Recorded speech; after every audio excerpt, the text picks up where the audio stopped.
കഴിഞ്ഞ രാത്രി ലോകം ഒരു ലോകമഹായുദ്ധത്തിന്റെ തൊട്ടരികിൽ വരെ എത്തി നിന്നു എന്ന് പറഞ്ഞാൽ നിങ്ങൾ വിശ്വസിക്കുമോ?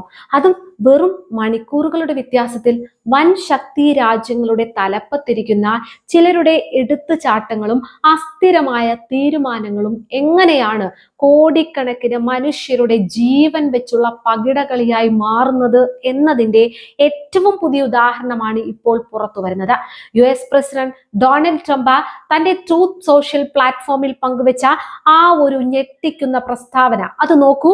ഇറാന് നേരെ നാളെ കൃത്യമായി നടത്താൻ നിശ്ചയിച്ചിരുന്ന അതിശക്തമായ സൈനിക ആക്രമണം അത് അവസാന നിമിഷം US തൽക്കാലത്തേക്ക് നിർത്തിവെച്ചിരിക്കുന്നു എന്നാണ് ആ പ്രസ്താവന.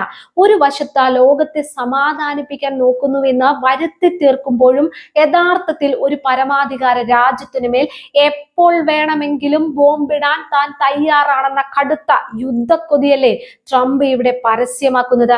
പക്ഷേ ഇവിടെയാണ് മറ്റൊരു വലിയ ട്വിസ്റ്റ് സംഭവിച്ചത്. ട്രംപിന്റെ ഈ പിന്മാറ്റത്തിന് പിന്നിൽ സ്വന്തമായി പെട്ടെന്നുണ്ടായ എന്തെങ്കിലും മാനസാന്തരമൊന്നുമല്ല, മറിച്ച് ഗൾഫ് കൺട്രികളായ 3 പ്രമുഖ ശക്തികളുടെ കടുത്ത സമ്മർദ്ദമാണിത്. ആരൊക്കെയാണ് ആ രാജ്യ തലവന്മാർ? ഖത്തർ അമീർ, സൗദി കിരീടാവകാശി Mohammed bin Salman, UAE president Mohammed bin Zayed Al Nahyan എന്നിവർ ഒരുമിച്ച് ട്രംപിനോട് ആവശ്യപ്പെടുകയായിരുന്നു. എടുത്തുചാട്ടത്തിൽ അഗ്രഗണ്യനായ ട്രംപെ ഇറാനുമായി ഇപ്പോൾ ചർച്ചകൾ നടക്കുകയാണെന്നും അതിനാൽ ഈ എടുത്തുചാട്ടം തൽക്കാലം ഒഴിവാക്കണമെന്നും ശക്തമായി അവർ ആവശ്യപ്പെടുകയായിരുന്നു. ട്രംപ് തന്റെ പ്രസ്താവനയിൽ അവരെ വലിയ സഖ്യകക്ഷികൾ എന്നൊക്കെ പുകഴ്ത്തുന്നുണ്ടെങ്കിലും ഈ പിന്മാറ്റത്തിലും പതിവ് പോലെ തന്നെ ഒരു കടുത്ത ഭീഷണിയുടെ സ്വപ്നം ട്രംപിനുണ്ട്. ഇറാന് ആണവായുധം ഇല്ലാത്ത ഒരു കരാർ മാത്രമാണ് തന്റെ ലക്ഷ്യമെന്നാണ് ട്രംപ് പറയുന്നത്. അതിന് തയ്യാറായില്ലെങ്കിൽ ഇതിലും വലിയൊരു ദുരന്തം താൻ അഴിച്ചുവിടുമെന്നുമാണ് ട്രംപിന്റെ ലൈൻ. എങ്ങനെയുണ്ട്? ഇവിടെ നമ്മൾ ചിന്തിക്കേണ്ട ഒരു കാര്യമുണ്ട്. ചരിത്രപരമായി പരസ്പരം വലിയ സൗഹൃദത്തിലല്ലാതിരുന്ന കടുത്ത പ്രാദേശിക മത്സരങ്ങളൊക്കെ നിലനിന്നിരുന്ന രാജ്യങ്ങളാണ് സൗദി അറേബ്യയും UAEയും ഖത്തറുമെല്ലാം. എന്നാൽ ഈ 3 ഗൾഫ് രാജ്യങ്ങളും തങ്ങളുടെ വലിയ ഭിന്നതകളെല്ലാം മാറ്റിവെച്ച ഒരൊറ്റക്കെട്ടായി വന്ന് ട്രംപിന് മുന്നിൽ ഈ ആവശ്യം ഉന്നയിച്ചുവെങ്കിൽ വാഷിംഗ്ടണിലിരിക്കുന്ന ട്രംപ് എന്ന ഭരണാധികാരിയുടെ യുദ്ധക്കൊതി തങ്ങളുടെ നിലനിൽപ്പിന് തന്നെ എത്രത്തോളം ഭീഷണിയാണെന്ന് അവർ തിരിച്ചറിഞ്ഞു കഴിഞ്ഞു എന്നതല്ലേ അർത്ഥം. ഇതിന് പിന്നിൽ കൃത്യമായ കാരണങ്ങൾ ഉണ്ടെന്ന്. കഴിഞ്ഞ കുറെ മാസങ്ങളായി അമേരിക്കയെ ലക്ഷ്യമിട്ട് ഇറാനും അവരുടെ പ്രോക്സി ഗ്രൂപ്പുകളും നടത്തുന്ന ഡ്രോൺ മിസൈൽ ആക്രമണങ്ങളുടെ വലിയൊരു ഭാരം പേറുന്നത് ഈ 3 രാജ്യങ്ങളാണ്. US സൈനിക ആസ്തികൾക്കും അവർക്ക് അഭയം നൽകുന്ന തങ്ങൾക്കു നേരെയാണ് ടെഹ്റാന്റെ നീക്കങ്ങളെന്ന് അവർക്കറിയാം. അതായത് അമേരിക്ക തിരികൊളുത്തുന്ന യുദ്ധത്തിന്റെ വലിയ വില കൊടുക്കേണ്ടി വരുന്നത് ഈ ഗൾഫ് രാജ്യങ്ങളാണ്. ഇന്ന് ലോകത്തിലെ ഏറ്റവും വലിയ സാമ്പത്തിക ടൂറിസം ഹബ്ബുകളായി വളരാൻ ശ്രമിച്ചുകൊണ്ടിരിക്കുന്ന സൗദിക്കും UAEക്കും തങ്ങളുടെ അതിർത്തിക്ക് അപ്പുറത്ത് അമേരിക്ക നടത്തുന്ന ഒരു അനാവശ്യ യുദ്ധം ചിന്തിക്കാൻ പോലും കഴിയുന്നില്ല. കാരണം വാഷിംഗ്ടണിലിരിക്കുന്ന ട്രംപ് ഒരു ബട്ടൺ അമർത്തുമ്പോൾ തകർന്നടിയുന്നത് തങ്ങളുടെ കോടിക്കണക്കിന് ഡോളറിന്റെ നിക്ഷേപങ്ങളാണെന്ന് ഈ ഗൾഫ് നേതാക്കൾക്ക് നന്നായി അറിയാം. അമേരിക്കയുടെ എടുത്തുചാട്ടം തങ്ങളുടെ സമ്പദ് വ്യവസ്ഥയെ തകർക്കാതിരിക്കാനാണ് ഈ ഗൾഫ് സഖ്യം ഒടുവിൽ ഒന്നിച്ച് രംഗത്തിറങ്ങിയിരിക്കുന്നത്. ഗൾഫ് രാജ്യങ്ങൾ സമ്മർദ്ദം ചെലുത്തുമ്പോൾ തന്നെ മറ്റൊരു വശത്ത് ഒരു രഹസ്യ നയതന്ത്ര ചാനൽ കൂടി വളരെ സജീവമായി പ്രവർത്തിക്കുന്നുണ്ട് എന്നത് സത്യമാണ്. പ്രമുഖ വാർത്താ ഏജൻസിയായ റോയിറ്റേഴ്സ് പുറത്തുവിട്ട വിവരങ്ങൾ പ്രകാരം ഇറാൻ പുതുക്കിയ ഒരു 14 ഇന സമാധാന നിർദ്ദേശം തങ്ങളുടെ നയതന്ത്ര ചാനലുകൾ വഴി പാകിസ്ഥാൻ അമേരിക്കയ്ക്ക് കൈമാറിയിട്ടുണ്ട്. യുദ്ധം അന്തസ്സോടെ അവസാനിപ്പിക്കാൻ ഇറാൻ പരമാവധി ശ്രമിക്കുന്നുണ്ട് എന്നതിന്റെ തെളിവായിരുന്നു അത്. ഇറാന്റെ വിദേശകാര്യ മന്ത്രാലയ വക്താവ് ഇസ്മായിൽ ബഗായ് ഈ വാർത്ത സ്ഥിരീകരിക്കുകയും ചെയ്തിട്ടുണ്ട്. പാകിസ്ഥാന്റെ മധ്യസ്ഥതയിൽ തങ്ങൾ പുതിയ നിലപാടുകൾ USനെ അറിയിച്ചിട്ടുണ്ടെന്നാണ് ഇറാൻ പറയുന്നത്. എന്നാൽ ഇവിടെയാണ് ട്രംപ് ഭരണകൂടത്തിന്റെ ധാർഷ്ട്യവും ഇരട്ടത്താപ്പും നമ്മൾ കാണുന്നത്. സമാധാനത്തിനായി ഇറാൻ ഒരു ചുവട് മുന്നോട്ട് വെക്കുമ്പോൾ പ്രമുഖ മാധ്യമമായ ആക്സിയോസ് റിപ്പോർട്ട് ചെയ്യുന്നത് പ്രകാരം വൈറ്റ് ഹൗസ് ഇതിനെ ഒട്ടും ഗൗരവമായി എടുത്തില്ല എന്നതാണ് മനസ്സിലാക്കാൻ കഴിയുന്നത്.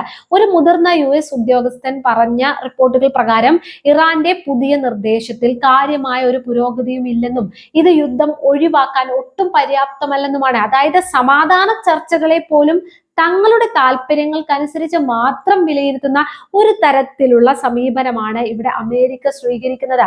എന്തുകൊണ്ടാണ് നയതന്ത്ര ശ്രമങ്ങൾ നടന്നിട്ടും ഈ പ്രതിസന്ധി പരിഹരിക്കപ്പെടാത്തത്? കാരണം ട്രംപ് ഭരണകൂടത്തിന്റെ കടുത്ത ഏകപക്ഷീയമായ ആവശ്യങ്ങളാണ്.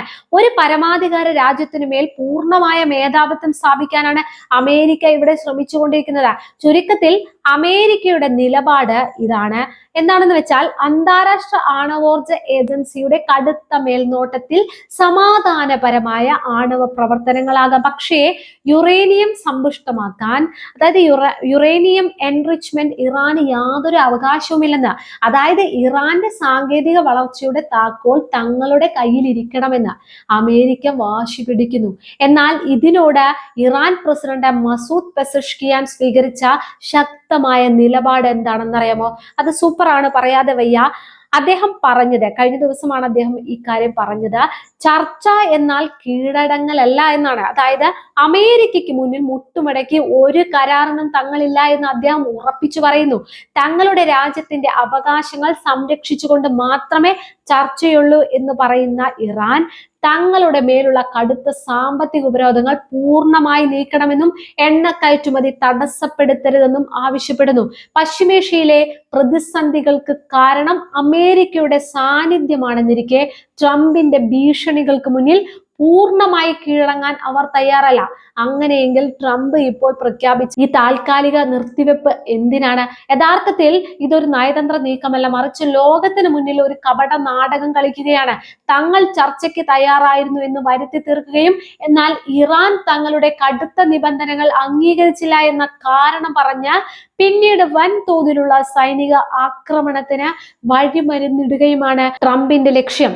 ഡിഫൻസ് സെക്രട്ടറി പീറ്റ് ഹെക്സത്തിനെയും US മിലിറ്ററിക്കും എപ്പോൾ വേണമെങ്കിലും ആക്രമിക്കാൻ ട്രംപ് നൽകിയിരിക്കുന്ന കടുത്ത നിർദ്ദേശം ഈ ഇരട്ടത്താപ്പ് വ്യക്തമാക്കുന്നുണ്ട്.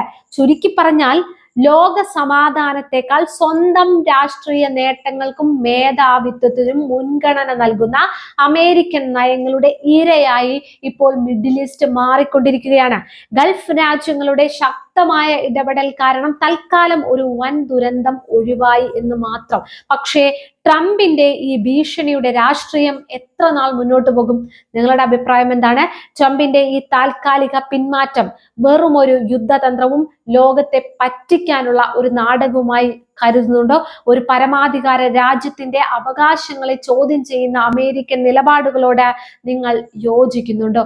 നിങ്ങളുടെ കൃത്യമായ അഭിപ്രായങ്ങൾ താഴെ കമന്റ് ബോക്സിൽ രേഖപ്പെടുത്തൂ.